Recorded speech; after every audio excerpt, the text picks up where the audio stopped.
ನನ್ನ ಆತ್ಮೀಯ ರೈತ ಬಂಧುಗಳಿಗೆ ನನ್ನ ಹೃದಯಪೂರ್ವಕ ನಮಸ್ಕಾರಗಳು.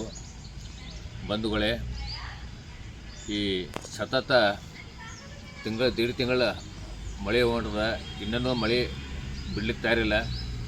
ಸುಮಾರು ನಮ್ಮಲ್ಲಿ ಹೆಸರ, ಉದ್ದ, ಸೋಯಾಬೀನ, ತೊಗರಿ ಆಲ್ರೆಡಿ 90% ಹಾಳಾಗೋಗ್ಯದ.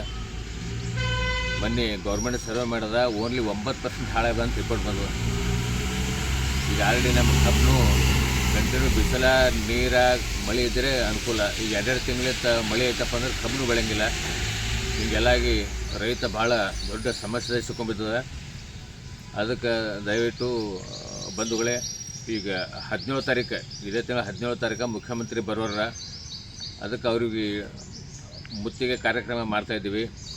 ಅದರಲ್ಲಿ ಎಲ್ಲರೂ ನಮ್ಮ ಎಲ್ಲ ರೈತ ಮುಖಂಡರು ಅದರೊಳಗೆ ಯಾರ್ಯಾರು ನೋಡ್ರಿ, ಅವಣ್ಣ ಮ್ಯಾಳ್ಕೇರಿ ಅವರು, ದಯಾನಂದ ಪಾಟೀಲರು, ಬಸವರಾಜ್ ಇಂಗಿನ್ ಸಾಹೇಬರು, ಮತ್ತು ಚಂದ್ರಶೇಖರ ಹಿರೇಮಠ ಅವರು, MS ಪಾಟೀಲ್ ನರಬೋಳು, ಮತ್ತು ಎಲ್ಲ ಸಂಘಟನೆಯವರು ಕೂಡ ನಾವು ಮುಖ್ಯಮಂತ್ರಿ ಬಂದಾಗ ದೊಡ್ಡ ಹೋರಾಟ ಮಾಡ್ಬೇಕಂತ ಅಲ್ಲತ್ತಿದ್ದೆವು. ಅವ್ರು ಏನೇ ಹಾಲತ್ನಾಗ ಈಗ ನೋಡ್ರಿ, ನಾವು ಅಲ್ಲಿ ಹೆಸರಾವು ಬಿತ್ತಿದ್ದೇವೆ. ಈಗ ಆಲ್ರೆಡಿ ಏನಾಗ್ಯದ ಹೋಗ್ಯಾವ. ಈಗ ಮುಂದೆ ಏನು ಮಾಡ್ಬೇಕಂದ್ರೆ ಆಲ್ರೆಡಿ ಹೊಲಗಳು ಬೀಳ್ಬಿದ್ದಾವೆ. ಈಗ ಇನ್ನೂ ನಾವು ಅದಕ್ಕೆ ಏನೋ ನೇಗಲು ಹೊಡೆದು ಶುದ್ಧ ಮಾಡಿ ಮುಂದೆ ಕಡ್ಲಿ ಜೋಳ ಏನು ಹಾಕೋಬೇಕಂದ್ರೆ ಅದೂ ಇಲ್ಲ. ಹೆಚ್ಚಕ್ಕೆ ಈ ವರ್ಷಿನ ಪೂರನೇ ನಮ್ಮದು ರೈತರ ಪರಿಸ್ಥಿತಿ ಭಾಳ ಗಂಭೀರ ಅದ. ಈಗ ಹೆಸರ, ಉದ್ದ, ತೊಗರಿ ಇವನ್ನ ಹೋಗ್ಯಾವ. ಮುಂದೆ ಏನೇನು ಮಾಡ್ಬೇಕಂದ್ರೆ ಅದೂ ಆಗಲ್ಲ. ಯಾಕಾಗಲ್ಲ ಅಂದ್ರೆ ಈಗ 15-20 ವಸ್ತು ಹೊಲ ಬೀಳ್ಬಿದ್ದಾವೆ. ಈಗ ಅದು ನಾವು ಸಾగు ಮಾಡ್ಲಿಕ್ಕೆ ತಿಂಗಳ ನಟ್ಲೇಬೇಕು. ಮುಂದೆ ಯಾವ ಬೆಳೆ ಆಗಂಗಿಲ್ಲ. ಹೀಗಾಗಿ ಈ ವರ್ಷ ಎಲ್ಲ ರೈತರ ಪರಿಸ್ಥಿತಿ ಹದಗೆಟ್ಟದ.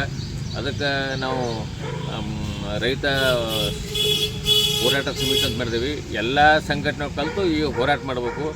ಮುಖ್ಯಮಂತ್ರಿ ಅವರಿಗೆ ಮನವಿ ಪತ್ರ ಕೊಡಬೇಕು ಒಂದು. ಆಮೇಲೆ ಇಲ್ಲಾಂದರೆ ಅವರಿಗೆ ಮನವಿ ಪತ್ರ ತೊಗೊಂಡು ಏನೂ ಉಪಯೋಗ ಇಲ್ಲ.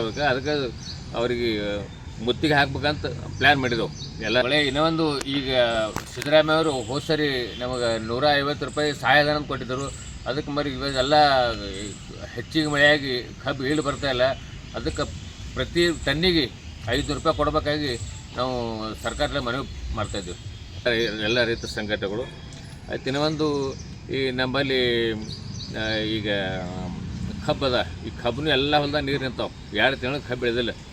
ಅದಕ್ಕೆ ನಾವೇನು ಹೇಳ್ತಿದ್ದೀವಿ ಸರ್ಕಾರಕ್ಕೆ, ಈ ಆಲ್ರೆಡಿ ಇದು ಇನ್ಸೂರೆನ್ಸ್, ಹೋದ ವರ್ಷ ಇನ್ಸೂರೆನ್ಸ್ ಏನೋ 291 ಕೋಟಿ ಬರ್ಬೇಕು. ಮೊನ್ನೆ ಖರ್ಗೆ ಸಾಹೇಬ್ರು ಹೇಳಿದ್ರು 291 ಕೋಟಿ. ಅದು ಹಳಿಯದ, ಈ ವರ್ಷದಲ್ಲ. ಅದಕ್ಕೆ ಈ ವರ್ಷ ಏನು ಇನ್ಸೂರೆನ್ಸ್ ಮಾಡಿದ್ದೀವಿ 100% ಎಲ್ಲರಿಗೂ ಇನ್ಸೂರೆನ್ಸ್ ಆಗಬೇಕು. ಯಾಕಂದ್ರೆ ಆಲ್ಮೋಸ್ಟ್ 90% ಹೋಗ್ಯದ. ಇವ್ರು 9% ಅಂತ ಅಲ್ತಾರೆ, 9 ಅಲ್ಲದು 90% ಹೋಗ್ಯದ. ಅದು ಎಲ್ಲ ರೈತರಿಗೆ ನಾವು ಇನ್ಸೂರೆನ್ಸ್ ಏನು ಕಟ್ತೀವಿ ಅದು ಪೂರಾ ಅಮೌಂಟ್ ನಮಗೆ ಕೊಡಿಸ್ಬೇಕು. ಹಳಿದು 290 ಕೋಟಿ ಒಂದು. ಆಮೇಲೆ ಈ ವರ್ಷದಿಂದ ಏನು ಇನ್ಸೂರೆನ್ಸ್ ಕಟ್ತೀವಿ ಎಲ್ಲ ತೊಗರಿ, ಹೆಸರ, ಉದ್ದ ಎಲ್ಲನೂ ಇನ್ಸೂರೆನ್ಸ್ ನಮಗೆ ಕವರ್ ಆಗಬೇಕು, ಕೊಡಿಸ್ಬೇಕು ಸರ್ಕಾರ. ಮತ್ತು ನಾವೇನಂತೀವಿ ಈ ವರ್ಷ ಎಲ್ಲ ನಮ್ಮದು 100% ಹೋದಂಗೆ ಅದ. ಅದಕ್ಕೆ ಏನು ಎಲ್ಲ ರೈತರಿಗೆ ಟೋಟಲಿ ಪ್ರತಿ ಎಕರೆಗೆ 50,000 ರೂಪಾಯಿ ಸಹಾಯಧನ ಕೊಡ್ಬೇಕಂಥೇಳಿ ನಮ್ಮ ಎಲ್ಲ ರೈತರ ಮನವಿ ಅದ. ಇನ್ನೊಂದು, ನಮ್ಮಲ್ಲಿ ಕಬ್ಬಿಗೆ ರೇಟ್ ಫಿಕ್ಸ್ ಮಾಡೋರ ಮುಂದೆ. ಅದಕ್ಕೆ ಈ FRP ಅದ, ಕೇಂದ್ರ ಸರ್ಕಾರ ನಾವಂದು ಕೊಪ್ಪಂಗಿಲ್ಲ.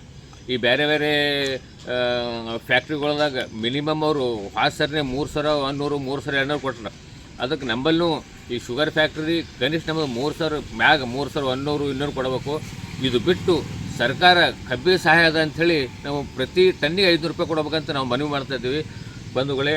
ಇನ್ನೊಂದು, ಈ ಸರಿ ನಮ್ಮ ಗುಲ್ಬರ್ಗ ಭಾಗದಾಗ ಎಲ್ಲನೂ ಹಾಳಾಗಿ ಹೋಗ್ಯಾವ. ಅದಕ್ಕೆ ನಮ್ಮಲ್ಲಿ ಈ ಸೋತ್ MLAಗಳು, ಗೆದ್ದ MLAಗಳು ಎಲ್ಲರೂ ಈ ಮುಖ್ಯಮಂತ್ರಿ ಬಂದಾಗ MLAಗಳು, MP ಗಳು ಮತ್ತು MLCಗಳು ದಯವಿಟ್ಟು ರೈತರ ಪರವಾಗಿ ನಿಲ್ಲಿ, ನಮ್ಮ ಅಷ್ಟು ಮಂದಿ ಸಹಕಾರ ಮಾಡಿರಿ, ಸರ್ಕಾರಕ್ಕೆ ನಮಗೆ ಅನುದಾನಿಸ್ಕೊಡ್ರಿ ಅಂಥೇಳಿ ಎಲ್ಲ ರೈತ ಬಂಧುಗಳಿಗೆ ಮನವಿ ಮಾಡ್ತಾಯಿದ್ವಿ. ಈಗ ಇನ್ನೊಂದು 17 ತಾರೀಕದ ರೈತ ಬಂಧುಗಳೇ, ಇವತ್ತು ತಾರೀಕು 15 ಅದ. ಎಲ್ಲರಿಗೆ ಮೆಸೇಜ್ ಮುಟ್ಟಬೇಕಾಗ್ಯದ. ಅದಕ್ಕೆ ದಯವಿಟ್ಟು ನಾ ಏನು ಇದು ಹಾಕ್ತೀನಿ ವಾಟ್ಸಪ್ನಾಗ, ಇದು ಯೂಟ್ಯೂಬ್ನಾಗ. ಇದು ಎಲ್ಲ ರೈತರಿಗೆ ದಯವಿಟ್ಟು ನೀವು ನಿಮ್ಮ ದೋಸ್ತರಿಗೆ, ಎಲ್ಲ ರೈತ ಮುಖಂಡರಿಗೆ ಈ ಮೆಸೇಜ್ ಮುಟ್ಟಿಸ್ಬೇಕಂತ ನನ್ನ ಮನವಿ. ನನ್ನ ಈ ಪಬ್ಲಿಕ್ ಗಾರ್ಡನ್ ಹತ್ತಿರ ಯಾತ್ರಿಕ ನಿವಾಸ ಇದೆ. 1000 ಜನ ಅಲ್ಲಿಗೆ ಬರ್ತಾಯಿದ್ದಾರೆ.